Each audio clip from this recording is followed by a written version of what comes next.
When Jamal Reynolds, a hardworking teenager, boards his first-class flight, he expects nothing but a smooth journey to New York. But from the moment he takes a seat, the tension begins.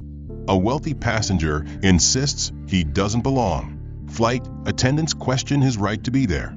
And when things escalate, security is called. But just when it seems like Jamal is about to lose this fight, someone walks onto the plane who changes everything. This is a story about power, privilege, and standing your ground when the world tries to push you out. Will justice be served, or will Jamal be forced to leave the seat he rightfully paid for? Stay tuned to find out, and before we dive in, let us know, where in the world are you watching from? Drop your country or city in the comments. And don't forget to subscribe for more powerful stories just like this one. Jamal Reynolds had always been a dreamer. At 17, he had worked countless hours at a part-time job, saving every penny for this moment, his first time flying first class. It wasn't just about luxury. It was about proving to himself that he belonged in spaces people like him were often told they didn't. Clutching his boarding pass, he navigated through the crowded airport terminal. The scent of coffee, the hum of rolling suitcases, the chatter of eager travelers, it all felt electric. At gate 17, the flight to New York was beginning to board. Jamal took a deep breath and stepped forward, handing his pass to the gate agent. She scanned it, hesitated for half a second, then gave a tight-lipped smile. "Enjoy your flight." Jamal didn't miss the flicker of surprise in her eyes.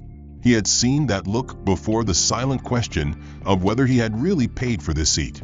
He walked down the jet bridge and into the aircraft, greeted by the crisp scent of leather and the subtle elegance of the first-class cabin. The seats were wide, cushioned like a throne, a world away from the cramped economy Rosie was used to.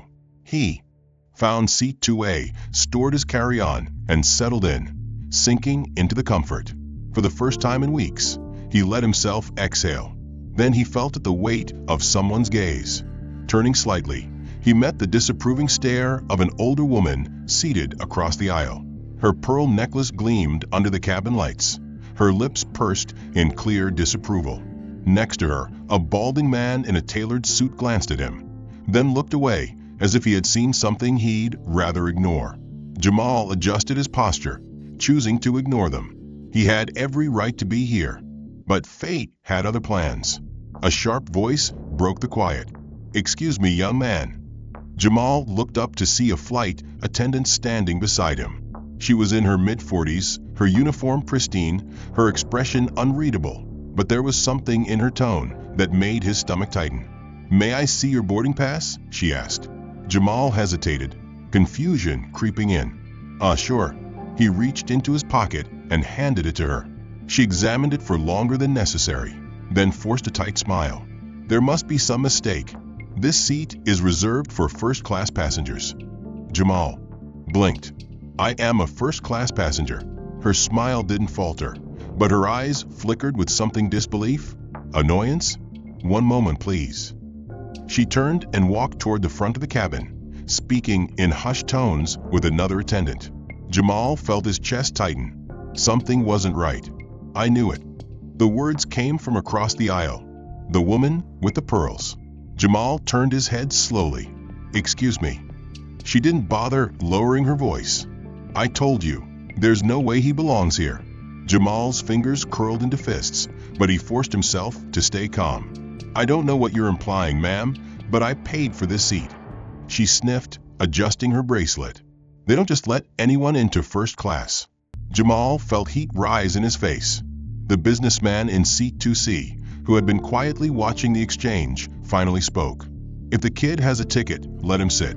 No need for all this." Jamal felt a flicker of gratitude, but the tension didn't ease. The flight attendant returned, accompanied by another crew member. "Sir," the new attendant said, her voice carefully measured, "we've had a booking mix-up. Your seat has been reassigned." Jamal's stomach dropped.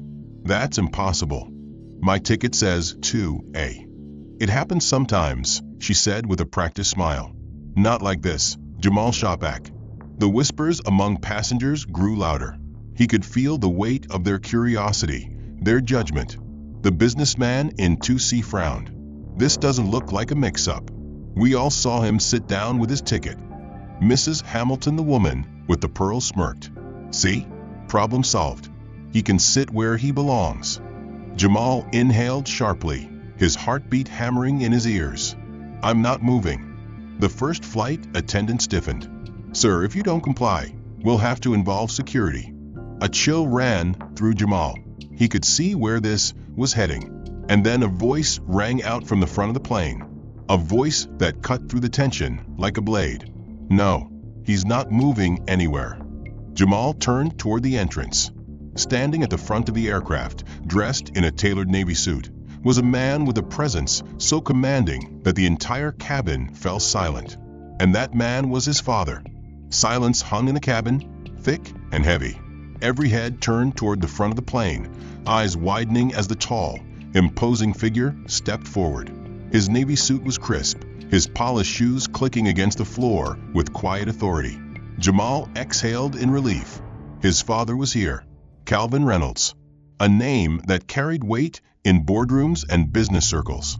A man who had built his success from the ground up, who commanded respect simply by standing in a room. The flight attendants exchanged glances. The tension in their expressions flickered, shifting from authority to uncertainty. Is there a problem? Calvin asked, his deep voice controlled yet firm. The lead flight attendant hesitated, then straightened. Sir, we were handling a seating issue. Your son's ticket appears to have been reassigned. Calvin raised an eyebrow.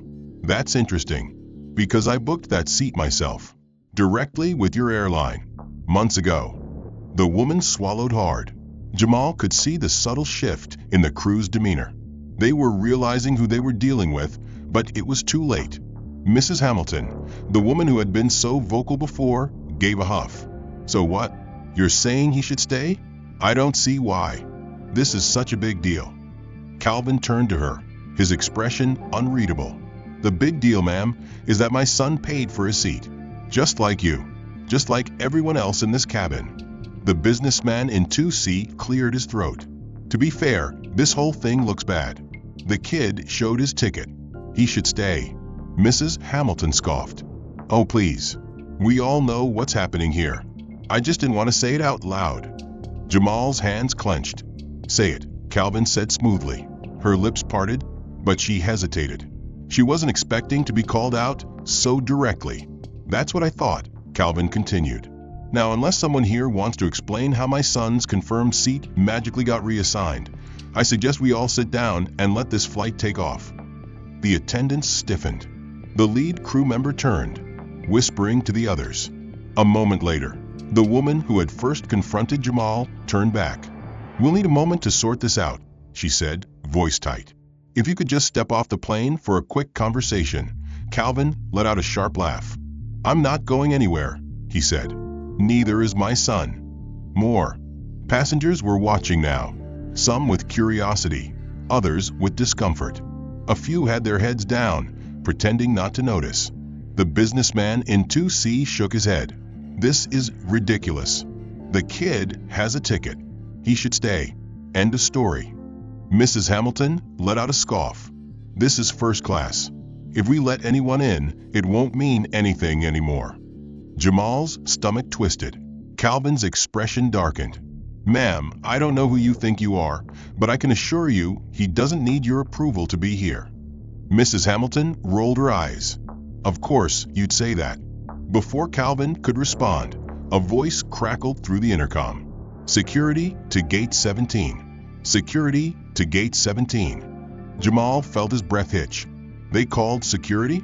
Calvin remained calm. He turned to the crew. Are you sure you want to do this? He asked quietly. The attendants shifted, avoiding his gaze. A few seconds later, 2 security officers appeared at the entrance of the plane. Their presence sent a ripple through the cabin passengers, whispering, heads turning. The lead flight attendant straightened. We need to resolve this issue before departure, she said. This young man's seating situation is unclear. It's not unclear, Calvin cut in. One of the officers, a tall man with a shaved head, approached. What's the problem? The flight attendant hesitated. There's been a mix-up with seating. The officer glanced at Jamal, then at Calvin. He has a ticket? Yes, Calvin said. And yet here we are. The officer frowned. He turned back to the flight crew. Then I don't see the issue. The tension in the room shifted. The flight attendants exchanged nervous looks. Mrs. Hamilton, still clinging to her indignation, scoffed. Are you serious? You're going to let them just bully their way into staying? The officer's expression hardened. Ma'am, unless you have proof that this seat isn't his, I suggest you let it go. Mrs. Hamilton's face turned red, but she didn't speak. Calvin turned back to the attendants. I'd like a word with your supervisor. The lead flight attendant swallowed. Sir, let's not escalate too late, Calvin said smoothly. You already did. Jamal, still sitting, watched as the situation unfolded around him. He had wanted to fight his own battle, but his father had stepped in not just for him, but for something bigger. And from the looks on the faces around them, this was far from over. Jamal had always admired his father's ability to control a room. But this wasn't a boardroom, this was an airplane. A confined space filled with judgment, tension, and the unspoken rules of who was welcome where. The lead flight attendant took a shaky breath. Sir, we're simply trying to ensure a smooth flight experience for all passengers. Calvin's smile was razor sharp. By threatening to remove a paying customer, the security officers stood still, watching the exchange unfold. One of them, the bald officer who had spoken earlier, shifted slightly. Look, I don't see why this needs security involvement, he muttered. The kid has a ticket. The flight attendant's expression faltered for a split second before she regained her composure. We were just following protocol. Really? Calvin folded his arms. Because I know airline policy inside and out, and nowhere does it say that a first-class passenger needs to prove they belong here. Mrs. Hamilton let out a loud sigh, tapping her manicured nails against her armrest. Oh, please. We all know this isn't about a policy mistake.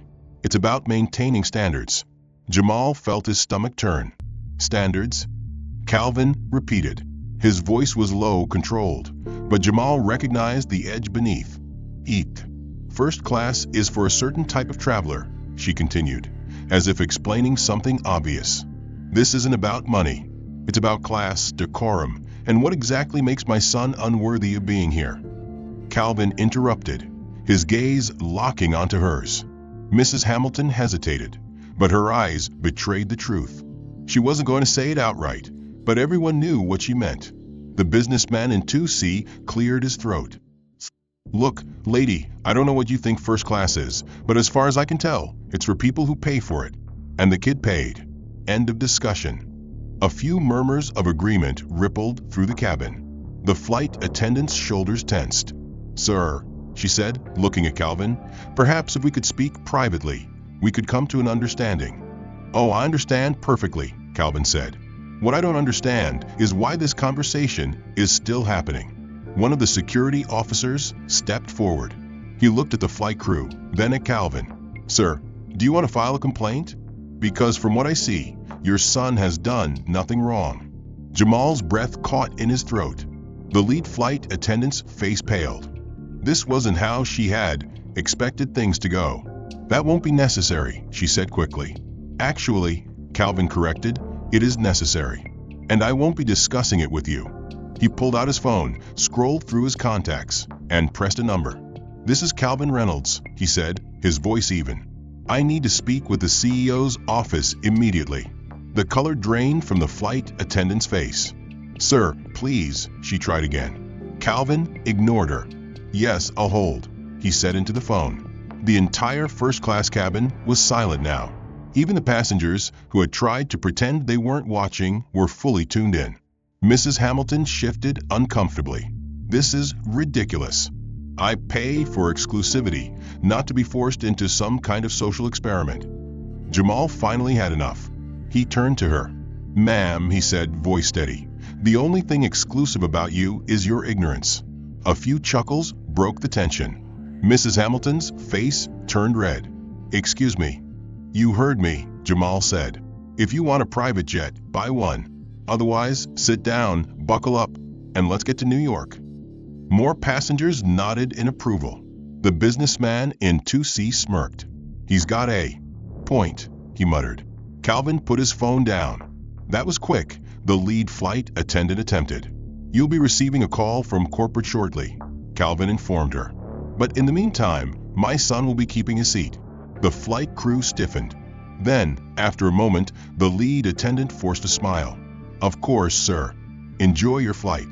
Jamal let out a slow breath. As the flight attendants retreated, the security officers exchanged glances. The bald one nodded at Jamal. "Sorry about that, kid. Safe flight." Mrs. Hamilton muttered something under her breath, but didn't say another word. Jamal turned to his father. "You didn't have to do all that." Calvin placed a hand on his shoulder. "Yes, I did." The plane doors closed. The final boarding announcement echoed through the cabin. The engines rumbled to life. Jamal leaned back in his seat, still processing everything. He had won this battle, but something told him the war wasn't over yet. The plane rumbled down the runway, engines roaring as it accelerated for takeoff. Jamal let out a breath he hadn't realized he was holding. The ordeal wasn't entirely over, but at least he was still in his seat. Across the aisle, Mrs. Hamilton clutched the armrest as the plane lifted into the sky. She hadn't said another word since her last outburst, though her occasional sharp glances made it clear she was still seething. Calvin sat beside Jamal, legs crossed, scrolling through his phone as if nothing had happened. But Jamal knew his father well enough to recognize the controlled tension in his jaw. This wasn't over. The flight attendants returned after the seatbelt sign dimmed, resuming their duties as if the last 20 minutes had never happened. The lead attendant, still pale from the confrontation, approached cautiously. "Mr. Reynolds, can I offer you and your son a drink?" Her voice was tight, forced. Calvin barely looked up. "No, thank you." Jamal shook his head. He wasn't about to accept anything from her. She nodded stiffly and moved down the aisle. Jamal leaned closer to his father. "Do you think she actually called corporate?" Calvin smirked. "She didn't have to. They called her." Jamal raised an eyebrow. "That fast?" Calvin locked his phone and placed it in his jacket pocket. "Son, when you're a major investor in a company, people tend to answer their phones quickly." Jamal shook his head, amazed. He knew his father was successful, but he hadn't realized just how much power he wielded. But power didn't erase bias. It didn't undo what had just happened. A low voice cut into his thoughts. "I wouldn't get too comfortable if I were you." Jamal turned. Mrs. Hamilton had leaned slightly toward them, her voice just low enough that only they could hear. "Excuse me," Calvin said coolly. She lifted her chin. "People like you always think you can force your way in where you're not wanted. But money doesn't change what you are." Jamal felt his stomach tighten. He glanced at his father, expecting anger. Instead, Calvin's expression was almost amused. "What exactly do you think we are, ma'am?" Calvin asked, his voice like silk over steel. Mrs. Hamilton didn't answer. She didn't need to. Jamal's hands curled into fists. "You know what? I feel sorry for you." Her lips parted in indignation. "Excuse me." "You heard me," Jamal said, keeping his voice steady. "It must be exhausting, carrying around that much bitterness." She scoffed. "You have no idea what you're talking about." "No." Jamal tilted his head. "Then tell me, why does a teenager in a seat he paid for bother you so much?" Mrs. Hamilton opened her mouth, then closed it. Jamal smirked. "That's what I thought." A chuckle came from 2C. The businessman shook his head, clearly enjoying the show. "Kids got more class than half the people in this cabin," he muttered before taking a sip of his drink. Mrs. Hamilton's face burned red. She turned away, grabbing a magazine from the seat pocket with unnecessary force. Jamal leaned back, exhaling slowly. His father gave him an approving nod. "You handled that well," Calvin murmured. Jamal shrugged. "I'm just tired of people like her thinking they can say whatever they want." "They can," Calvin said. "The trick is making sure they regret it." Jamal smirked. He was starting to understand that lesson. But the moment of victory was short-lived. The lead flight attendant returned, this time holding a small device in her hand. Her expression was carefully neutral. "Mr. Reynolds," she said hesitantly. "Could I have a word with you and your father?" Jamal frowned. "What now?" She took a breath. There's been a complaint. Jamal's heart sank. He didn't even need to ask who had filed it. Regarding what? Calvin asked, his patience thinning. She hesitated. A passenger claims they feel unsafe. Jamal felt his stomach drop. Unsafe. Calvin repeated. You mean the same woman who just insulted my son? The attendant shifted uncomfortably. I understand the situation is tense, but we have to take all complaints seriously. Jamal clenched his jaw. So let me get this straight. She insults me, I respond, and now she suddenly feels unsafe? The attendant didn't meet his eyes. Calvin exhaled, rubbing his temples. And what exactly are you planning to do about this complaint? She hesitated again. We may have to ask you to relocate. Jamal's blood ran cold. No, Calvin said flatly. We're not moving. The businessman in 2 Seaside. You have got to be kidding me. The flight attendant looked torn. Sir, I really don't want this to escalate. You already escalated it, Calvin snapped. For a long moment, no one spoke. Then Calvin leaned forward. Let me make one thing clear, he said, his voice dangerously calm. We're not moving. We're not switching seats. We're not entertaining whatever nonsense this woman is trying to pull. The attendant swallowed hard. Now, Calvin continued, unless you're prepared to explain to corporate why you attempted to remove a black teenager from first class over a false complaint, I suggest you walk away. Silence. Then, without another word, the flight attendant turned and walked back toward the galley. Jamal let out a shaky breath. His father was right. This wasn't over, and something told him it was only going to get worse. Jamal sat rigid in his seat, his pulse pounding. He had spent years learning how to keep his cool, how to deflect, how to let things go. But this was different. This was calculated, deliberate. His father sat beside him, unmoved, but Jamal could feel the restrained fire beneath his composed exterior. Calvin Reynolds was a patient man, but only to a point. Across the aisle, Mrs. Hamilton sat with a smug expression, pretending to focus on her magazine. She wasn't even reading it, she was waiting, watching, daring them to react. The flight attendant who had tried to remove them disappeared into the galley, but Jamal knew she wasn't gone for good. She had retreated to regroup, to consult, to find another angle. Calvin exhaled sharply and pulled out his phone. Who are you calling? Jamal whispered. Someone who can end this nonsense, Calvin muttered. Jamal turned away, staring out the small window as the clouds drifted past. He had looked forward to this flight for months, but now every minute felt heavier, more suffocating. Then, just as he predicted, the lead flight attendant returned. Mr. Reynolds, she said, carefully measured. Calvin glanced up from his phone, unimpressed. Sir, the captain has been informed of the situation. We'd like to stop, Calvin said simply. Before you embarrass yourself further, let me make this easier for you. The flight attendant blinked, caught off guard. You will not be moving us, Calvin continued.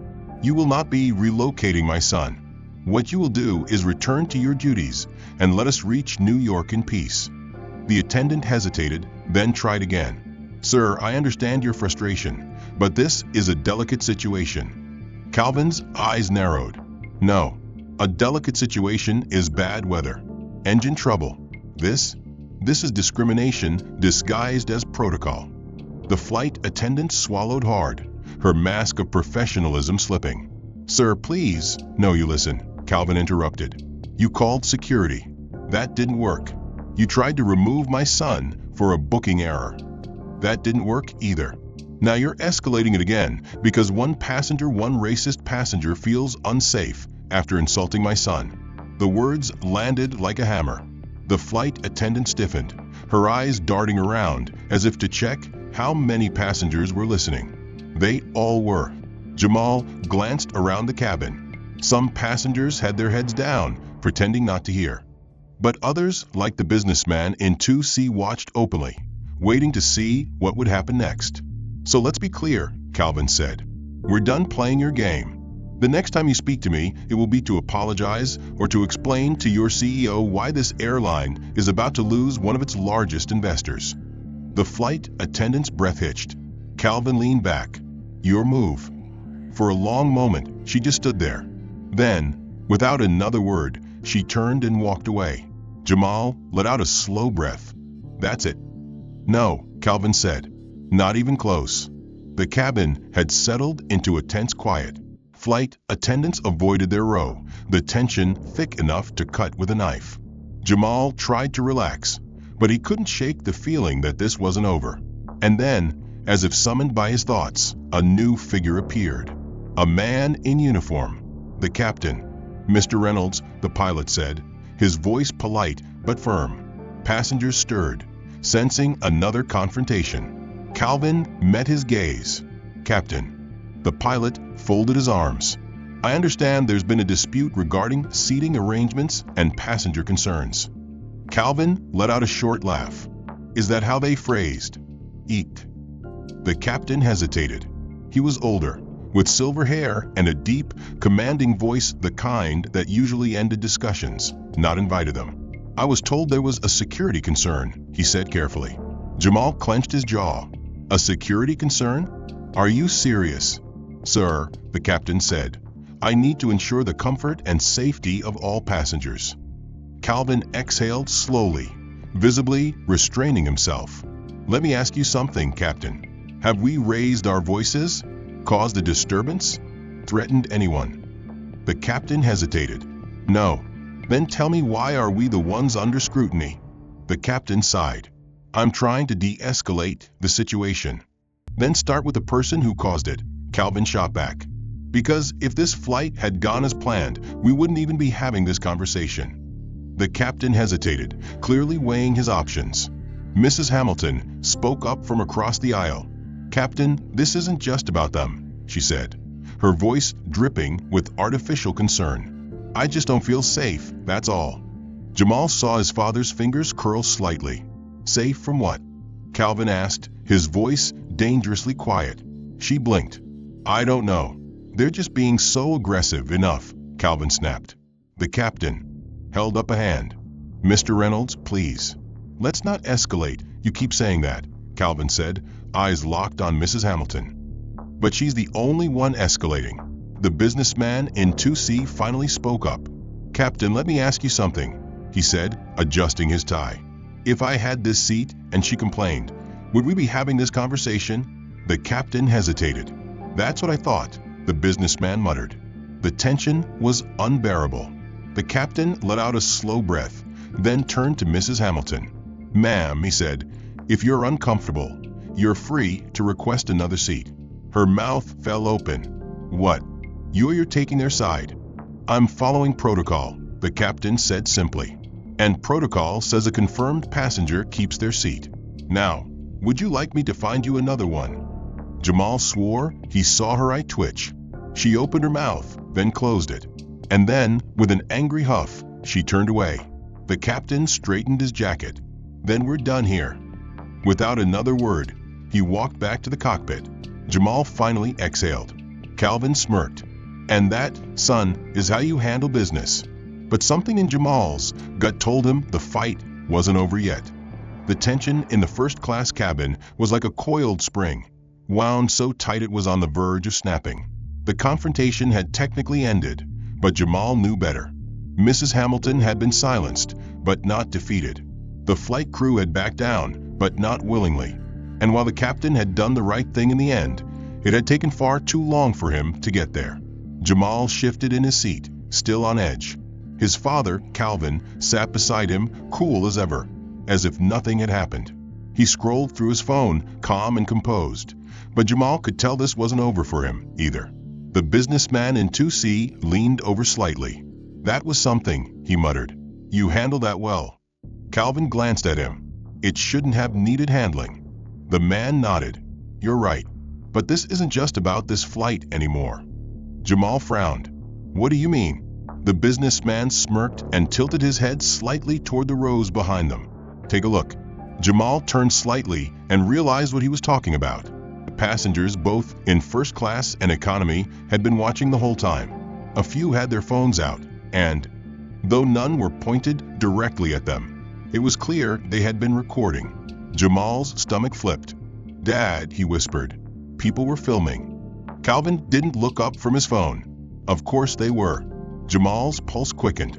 if this gets online. It will, Calvin said simply. And that's a good thing. Jamal blinked. How is that a good thing? This whole thing has been humiliating. Calvin finally looked at him. Humiliating for who? Us? No, son. The only people embarrassed here should be the airline. And that woman over there. Jamal exhaled, shaking his head. He wasn't sure he was ready for this to be a viral moment. But then, another voice entered the conversation. He's right, you know. Jamal turned. The woman sitting across from them, who had been silent throughout the entire ordeal, finally spoke. She was in her 40s, sharp-eyed, wearing a tailored blazer and a press badge clipped to her bag. I'm sorry, she said. I should introduce myself. Michelle Carter. I'm a journalist. Jamal's stomach tightened again. A journalist? Calvin, on the other hand, looked completely unsurprised. And what outlet are you with, Miss Carter? New York Sentinel, she said, flashing a small smile. I wasn't planning on working during this flight, but, well, this story practically wrote itself. Jamal groaned internally. Great. Michelle raised an eyebrow. You're worried?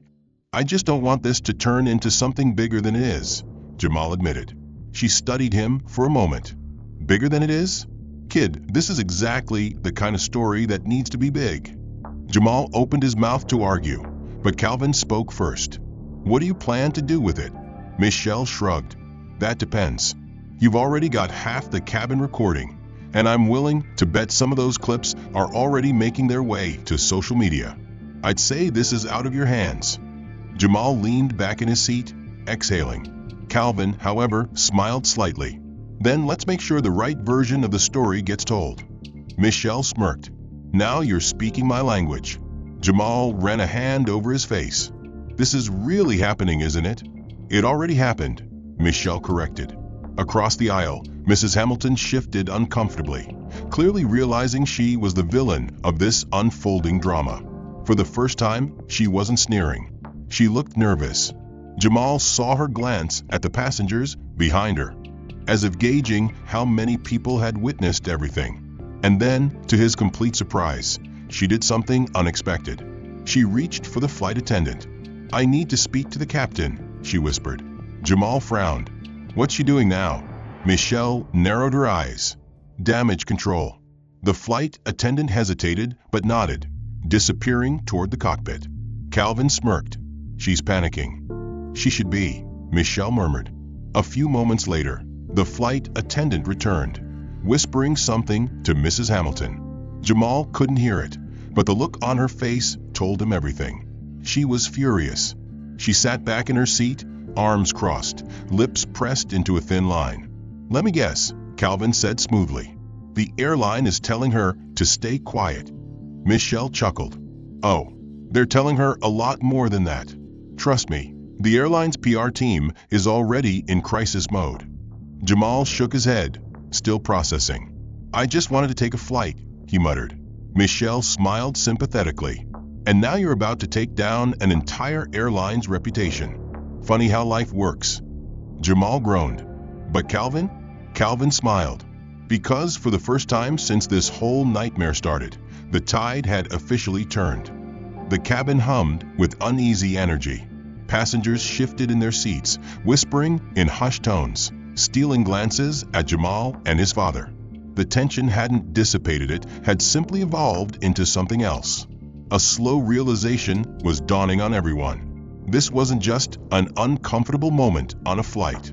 This was a scandal in real time. Jamal adjusted his posture, still trying to wrap his head around everything. His fingers tapped restlessly on the armrest as he turned to his father. So what happens now? Calvin gave a slow, deliberate smile. Now, we watched them scramble. Jamal wasn't sure whether to be reassured or more nervous. Across the aisle, Mrs. Hamilton sat stiffly, her lips pressed into a thin, furious line. She clutched her phone in a white-knuckled grip, her gaze darting from the flight attendants to the passengers behind her. She knew she had lost. But the real question was, what was she planning next?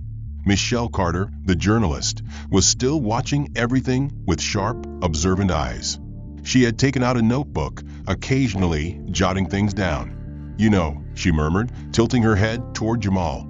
I've covered a lot of discrimination cases, but rarely do I get to watch one unfold live. Jamal sighed. Happy to provide content, I guess. Michelle smirked. Trust me, kid, this isn't just content. This is a wake-up call. A ping from the overhead speakers interrupted them. Ladies and gentlemen, this is your captain speaking. A calm but authoritative voice filled the cabin. We understand there have been some concerns during this flight, and I'd like to assure all passengers that the situation has been addressed. We appreciate your patience as we continue to provide a safe and comfortable journey to New York. Jamal almost laughed. Addressed, he muttered. That's one way to spin it. Calvin smirked. That's corporate damage control for you. But if the airline thought that announcement would make this disappear, they were in for a rude awakening. Because the internet was already doing what the internet does best. Jamal's phone vibrated. Then again, and again. He hesitated before pulling it out, unlocking the screen. His heart skipped a beat. Texts. Notifications. Mentions. His name was trending. His story was out there. Michelle noticed his reaction. Told you it would spread fast. Jamal's throat tightened as he scrolled through the messages. Some were from friends. Others were from complete strangers. Stay strong, kid. We got your back, Jamal. This is disgusting. That airline better prepare for a lawsuit. Jamal swallowed hard. Dad, this is everywhere. Calvin leaned over, glancing at the screen. He didn't look surprised. Good, he said simply. Good. Jamal repeated. Dad, I didn't ask for this. I didn't want to be a hashtag. Calvin studied him for a moment before speaking. You didn't ask for it, no. But sometimes the fight chooses you. Jamal exhaled sharply, unsure how to feel. Meanwhile, Mrs. Hamilton had taken out her own phone, her fingers flying across the screen. From the corner of his eye, Jamal saw her furious expression. Michelle followed his gaze and smirked. Let me guess, she murmured. She's trying to spin this her way. Jamal wasn't sure, but something told him Mrs. Hamilton wasn't the type to go down quietly. And his suspicion was confirmed just moments later. A flight attendant hurried down the aisle, her face tight with worry. She stopped at Mrs. Hamilton's row, whispering something hurriedly. Jamal couldn't hear it, but he saw Mrs. Hamilton's eyes widen slightly. Then, she turned slowly toward him and Calvin, and for the first time, she looked nervous. What? Now? Jamal muttered. Before he could ask, the lead flight attendant reappeared. Mr. Reynolds, she said, her voice tense, the captain would like to speak with you. Both of you. Jamal's stomach dropped. Now? Calvin asked, arching an eyebrow. Yes, sir. In the galley. Passengers murmured, sensing something bigger was happening. Calvin exhaled, then stood. Come on, son. Jamal hesitated before unbuckling his seatbelt. As they made their way toward the front of the plane, Jamal couldn't help but wonder what was waiting for them now. Jamal followed his father toward the front of the plane, his pulse quickening with each step. Passengers whispered behind them, their murmurs filling the cabin like static. What could the captain possibly want now?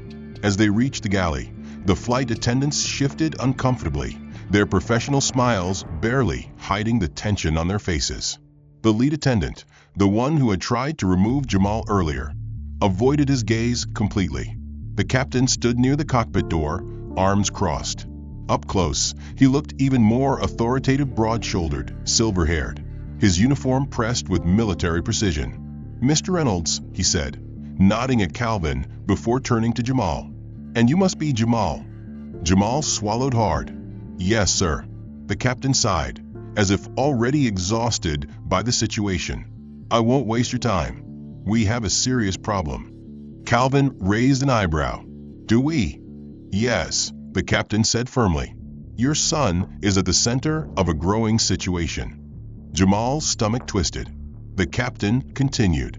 Our airline's corporate office has been flooded with complaints. News outlets are reaching out for statements. And he paused, rubbing his temple. Mrs. Hamilton is threatening legal action. Jamal blinked. Legal action? For what? The captain exhaled sharply. She's claiming harassment. She says she felt personally threatened by the confrontation earlier. Jamal's jaw tightened. That's not what happened. I know that, the captain said quickly. But perception is reality. And right now, her version is the one she's pushing. Calvin chuckled, but there was no humor in it. Let me guess. She's saying she's the victim. The captain hesitated. Something like that. Unbelievable, Jamal muttered. Not really, Calvin said. This is what people like her do. They create the problem, then act like they were attacked. The captain shifted, clearly uncomfortable. Look, Mr. Reynolds, I don't want to take sides here, but you already have. Calvin interrupted smoothly. By entertaining her nonsense, you validated it. The captain's expression hardened. I'm not validating anything. I'm trying to keep this situation from getting worse. Calvin took a step closer, lowering his voice. Let me make this easy for you, Captain. My son has done nothing wrong. He has remained in his seat, followed every instruction, and conducted himself with more dignity than half the people in that cabin. Jamal's chest tightened at his father's words. Calvin continued. Now, I know what's really happening here. Your airline doesn't want bad press. You think if you resolve this quickly, you can control the narrative. He tilted his head. But let me tell you something, you've already lost control. The captain's jaw tightened. Sir, Calvin wasn't finished. My son will not be moved. He will not be reprimanded. And he sure as hell will not apologize to that woman for simply existing in a seat he paid for. The words hung in the air like a challenge. Jamal held his breath, watching the captain's face. Finally, the older man let out a long exhale. Fine, he said. I'm not removing you, but I need something in return. Jamal frowned. What? No more confrontation, the captain said. No more back and forth with Mrs. Hamilton. I don't care what she says, what look she gives you, or how much she complains. Just ignore her. Jamal scoffed. So she gets to be as hateful as she wants, and I just have to sit there? Yes, the captain said bluntly. Calvin smirked. You really think ignoring her will make her stop? No, the captain admitted. But it'll make you look like the bigger person. And right now, Mr. Reynolds, I'd say you already have the upper hand. Jamal glanced at his father. Calvin studied the captain for a moment, then nodded. Fine, but I want your word that my son won't be harassed again by your crew. The captain hesitated, then nodded. You have my word. Jamal exhaled, tension still heavy in his chest. The captain straightened. Now, I suggest you both return to your seats. The sooner we land, the sooner this mess is behind us. Jamal wasn't so sure about that. As they turned to leave, the lead flight attendant finally spoke. I apologize, she muttered, barely meeting Jamal's eyes. Jamal didn't respond. He wasn't ready to accept anything from her. Walking back down the aisle, he could feel every pair of eyes on him. Mrs. Hamilton's glare burned into him as he passed. But he said nothing. He wouldn't give her the satisfaction. Michelle Carter, the journalist, raised an eyebrow as they sat back down. Well, we stay, Calvin said simply. Michelle smirked. Good, because the world is watching now. Jamal wasn't sure whether that was comforting or terrifying. But one thing was certain, this wasn't over yet. Jamal sank into a seat, exhaling slowly. He had spent the last few hours anticipating the worst, being removed, being humiliated, being forced to justify his existence in a space he had every right to be in. But now, with the captain's decision final, the battle should have been over. So why did he still feel like the war wasn't won? His father sat beside him, calm as ever, as if nothing had happened. Jamal envied that. He wished he could let it roll off his back the way his dad did, but he wasn't there yet. Across the aisle, Mrs. Hamilton sat with her arms crossed, her expression unreadable. She hadn't spoken since Jamal and his father returned from the front of the plane, but he could feel the barely restrained anger simmering beneath her carefully composed exterior. She wasn't finished. Michelle Carter, the journalist, leaned over slightly. Well, that was anticlimactic. Jamal glanced at her. You were expecting more fireworks. She smirked. Oh, there will be fireworks. Just not up here. Jamal frowned. What do you mean? She turned her phone screen toward him. Jamal's stomach dropped. It had already begun. The incident is confrontation, the airlines. Treatment, Mrs. Hamilton's audacity was everywhere. Clips had been posted. Comments were flooding in. News outlets were already picking up the story. And the reaction? Explosive. This is why we need to talk about racism in travel. That kid handled himself better than most adults I know. Boycott this airline. Enough is enough. His phone buzzed again. More messages. Some from friends. Some from strangers. Jamal rubbed his temples. This is out of control. Calvin glanced at the screen and smirked. No, son. This is exactly where it needs to be.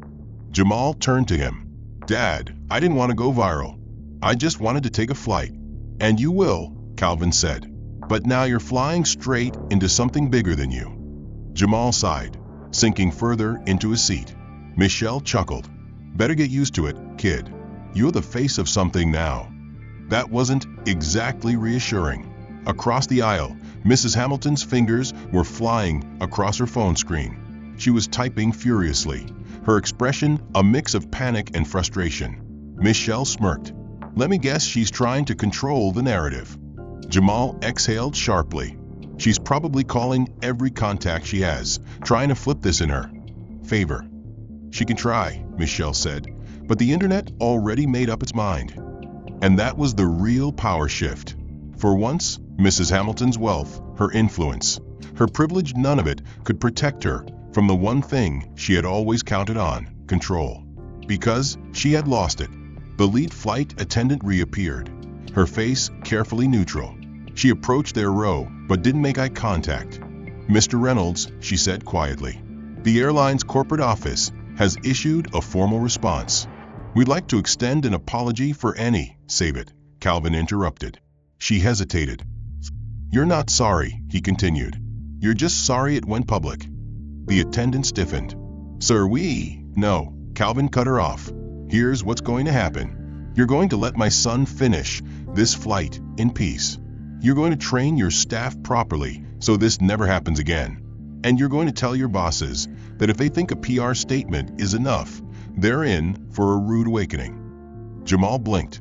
Dad, Calvin didn't look away from the attendant. Because when we land, I'm going to make sure this airline knows exactly who they messed with. The attendant swallowed hard. Understood, sir. She turned and hurried back to the galley. Jamal let out a slow breath. What now, he asked. His father smirked. Now, we land. And from there, the real fallout would begin. The final hour of the flight felt heavier than the entire journey combined. The confrontation was over, but the weight of it still pressed against Jamal's chest. Every time his phone buzzed, another wave of attention crashed into his world, strangers defending him, celebrities speaking out, reporters digging deeper. This wasn't just a bad flight experience anymore. This was a moment, a movement, and he was at the center of it. His father sat beside him, calm and composed as ever, scrolling through emails. Michelle Carter, the journalist, had been furiously typing notes for the last 30 minutes, already preparing her piece for publication. Across the aisle, Mrs. Hamilton sat frozen, her hands clasped tightly in her lap. She hadn't touched her drink, hadn't looked at her phone in over 15 minutes. Because she knew she had lost. The airline had already started its damage control, offering apologies, issuing vague statements about diversity and inclusion, pretending they hadn't let discrimination unfold at 30,000 feet. But it was too late. Jamal was no longer just a black teenager in Seat 2A. He was a headline. Young black passenger faces racial discrimination on flight fights back. Airline under fire after viral first class incident. Teen stands his ground against racist passenger. Internet rallies behind him. Jamal exhaled, rubbing his hands together. He hadn't asked for any of this. He just wanted to get to New York. And now, when they landed, his life wouldn't be the same. A soft chime rang out, and the captain's voice crackled over the speakers. Ladies and gentlemen, we've begun our descent into New York. Flight attendants, please prepare the cabin for landing. Jamal looked out the window. The city was coming into view, golden lights stretching endlessly into the distance. Almost there, Calvin muttered beside him. But for Jamal, this didn't feel like the end of a journey. It felt like the start of something much, much bigger. The plane hit the runway with a smooth glide, and as it taxied toward the gate, the tension inside the cabin shifted. People started moving again, gathering their belongings, stretching their legs. Jamal unbuckled his seatbelt, but didn't stand. He could feel eyes on him, some supportive, some curious, and a few still filled with quiet disapproval. Michelle Carter leaned over. "You ready for the circus waiting outside?" Jamal frowned. "What circus?" Michelle chuckled. "You think this just stays online? The moment this plane lands, reporters are going to be looking for you. And trust me, this airline's PR team will be, too." Jamal's stomach tightened. He hadn't thought that far ahead. His father placed a hand on his shoulder. "Don't worry, son. You don't have to handle this alone." Jamal swallowed hard and nodded. The seatbelt sign dinged off. The moment the doors opened, the energy shifted again. Flight attendants stood stiffly near the exit, their usual forced smiles even more strained. Jamal stood slowly, rolling his shoulders. Calvin adjusted his suit jacket. Mrs. Hamilton remained seated, her expression unreadable. But as Jamal turned to leave, he paused. He met her eyes, and for the first time, she looked small. Not powerful, not intimidating, not the force of control she had tried so hard to be. Just small. Jamal gave her one last look, then turned and walked toward the exit. As he stepped off the plane, the noise hit him instantly. The terminal was buzzing, camera flashes, voices, people whispering his name. He spotted a few journalists already setting up, waiting for their moment. And just beyond them, airport security. Calvin let out a low chuckle. "Looks like corporate sent backup." A man in a Navy suit approached, his expression carefully neutral. "Mr. Reynolds, I'm with the airline's corporate office. We'd like to have a word before you leave." Jamal tensed, but his father just smiled. "Oh, I'm sure you would," Calvin said smoothly. "But that's going to have to wait." The man blinked. "Sir, we just want to clarify. You want to control the narrative," Calvin corrected. "But here's the thing, my son doesn't owe you a conversation." The corporate rep hesitated, clearly unprepared for that response. Michelle Carter smirked, already pulling out her recorder. "I'd love a comment for my article, though, since you're so eager to talk." The man paled slightly. I'm not authorized to make a statement at this time." "Then I guess we're done here," Calvin said. He placed a hand on Jamal's back, guiding him forward. Jamal took a deep breath. The weight of the moment pressed against him, but he stood tall. He had walked onto that plane, just a kid excited for his first-class experience. He walked off of it something else entirely, something stronger, something undeniable. As they moved through the crowd, Jamal caught bits and pieces of the conversations around him. That's him. He really stood his ground. The airline's in trouble now. Jamal exhaled. He didn't ask for this fight, but now that it was his, he wasn't backing down. The doors to the terminal slid open, and the cool New York air hit his face. He stepped forward into the next chapter of his life, and he was ready for it. Jamal's journey may have ended on this flight, but the conversation is far from over. How many times have moments like this happened without a camera rolling, without the world watching? Stories like this remind us why standing up matters, why speaking out can change everything. No one should have to fight for a seat they already paid for. What do you think? Have you ever witnessed or experienced something like this? Let us know in the comments below. And before you go, where in the world are you watching from?